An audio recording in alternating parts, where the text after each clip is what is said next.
Yeah. No, they haven't called. But it'd be cool if they did, huh? Maybe someday. Welcome to the Glenn Beck program. In case you missed the network news last night, and let's face it, almost everybody in America does these days, the TV networks covered stories like the gay marriage Proposition 8 ruling, BP oil spill, the workplace in Connecticut, the shooting in Connecticut that was race-based. And they also covered the president's 49th birthday. It was great. Today, they sang to the president. President Obama is in his hometown of Chicago tonight. It's his 49th birthday. He flew to Chicago today to celebrate his 49th birthday. Yeah. We actually had to go back and look at all of the footage because I couldn't believe they missed they had all the details of the president's birthday, but no mention of the health care smackdown the president received courtesy of Missouri. Tuesday's Missouri Proposition C passed 71 to 29%. That's an old-fashioned butt-kicking. It would create a state law barring the government from requiring people to have health insurance or from penalizing those who don't. Maybe not mentioning the rebuke was the network's, birthday present to the president. The only problem I'm left with is, how do you explain every other day of the year for the networks?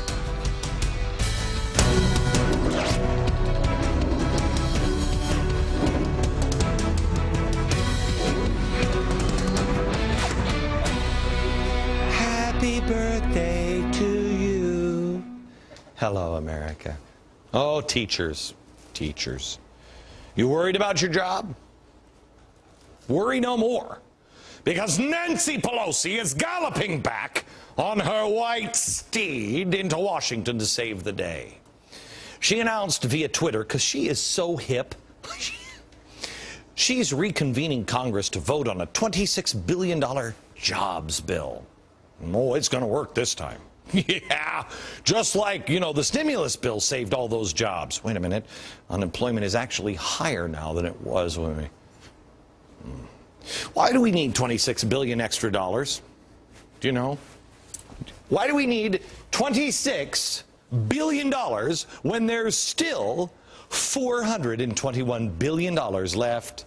$421 billion left in the stimulus slush fund that we had to get out. Don't even read the bill. We've got to have this money now. And we still have $421 billion just sitting there in some Chinese bank account waiting to be spent. Didn't the president say that we needed, what was it, $787 billion? I think it was $787 billion. We needed that right away so we could save the jobs of police and fire and teachers, remember? Our states and local communities. It'll help Governor Ritter and Governor Strickland not have to lay off firefighters and teachers and police. In this recovery and reinvestment package, we put billions of dollars, not only to make sure that school districts who are getting hammered are able to keep their teachers, but also we have money in the package to make sure that we are retraining our teachers around math and science. They'll be the jobs of firefighters and teachers and police officers that would otherwise be eliminated if we do not provide states with some relief. Now, remember, I'm not a progressive elitist, so I'm not good with math or anything like that, but I think if I put a 2 here and a 6 here and a line like that and then one of them straight lines like that,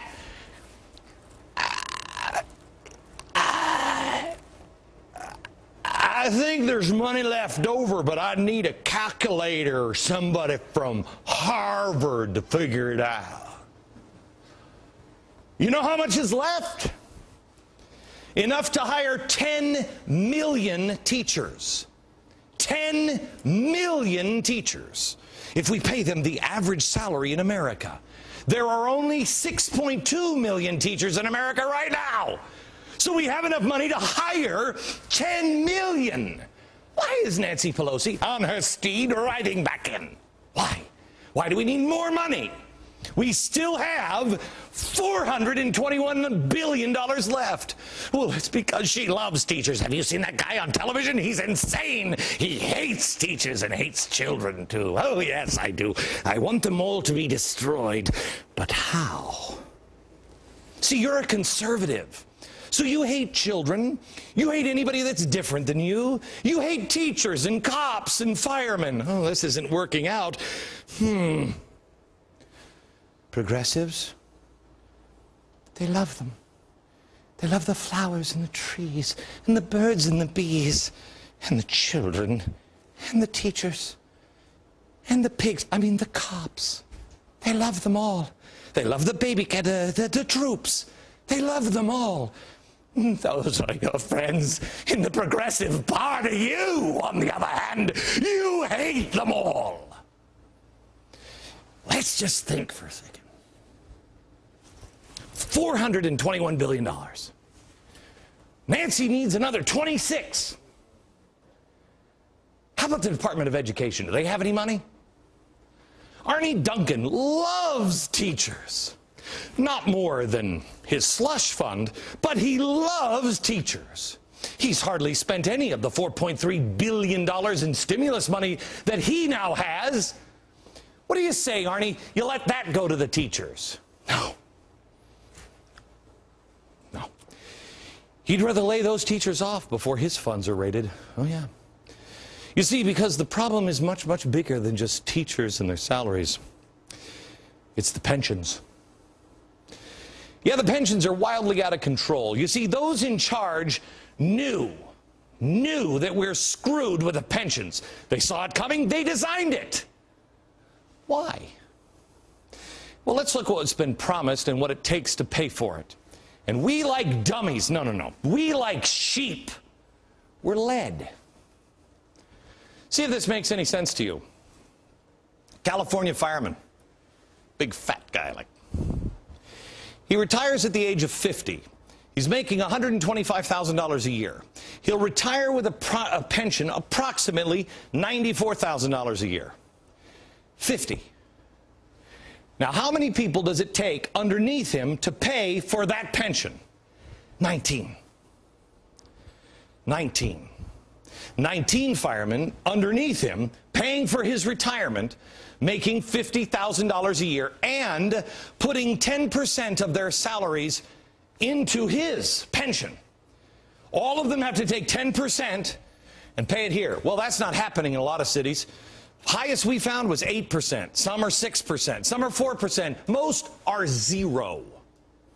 You pay it all. So the unions have convinced the firefighters that this was sustainable. And the politicians helped them. Now, when these 19 firefighters retire to pay their pensions, how many? Only 352 firefighters, making $50,000 a year and putting 10% of their salaries into pension to pay for 1 year of each of those firefighter pensions. Man, I think your small town will never, ever, they'll be there with water and a match. How many firefighters do you need, America?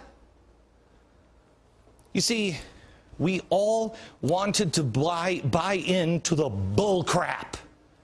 We all said it'll never get worse than this. We all said it'll never end. We all bought into the lie that you can have it all. It's a lie. It works for one generation, one. And then what? These people who have risked their lives get screwed, and they blame it on you and me. It is the union. It are the criminal union bosses, along with politicians, that they don't care anything about you or the Constitution or the Republic or your city. They don't care. Do you think this math works? Here's our fearless leader during a press conference yesterday with the AFL-CIO. I want to thank the AFL-CIO for all you've done to fight for jobs, to fight for tax cuts for the middle class, to fight for reforms that will rein in the special interests, and to fight for policies that aren't just going to rebuild this economy, but are actually going to put us on a long-term path of sustainable growth that is good for all Americans. What planet have I landed on? Did I slip through a wormhole in the middle of the night and this looks like America? It's like the damn Planet of the Apes. Nothing makes sense.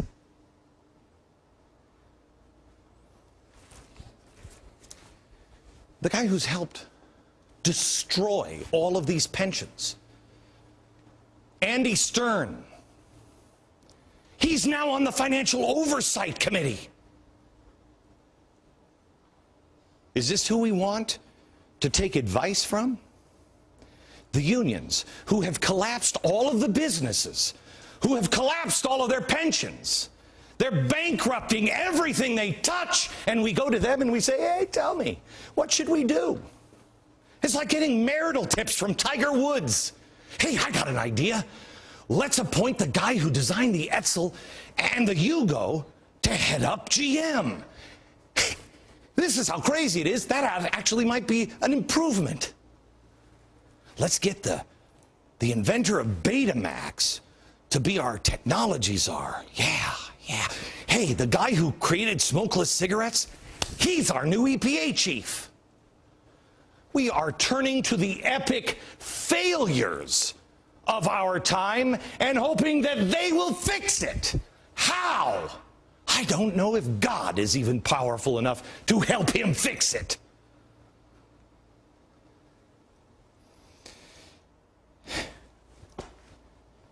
America, you watch the headlines. When are your neighbors going to wake up? Our cities are now being forced into drastic measures and make cuts.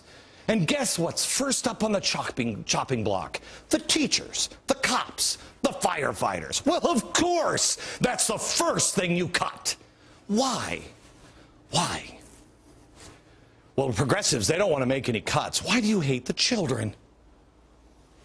Do you remember Cloward and Piven?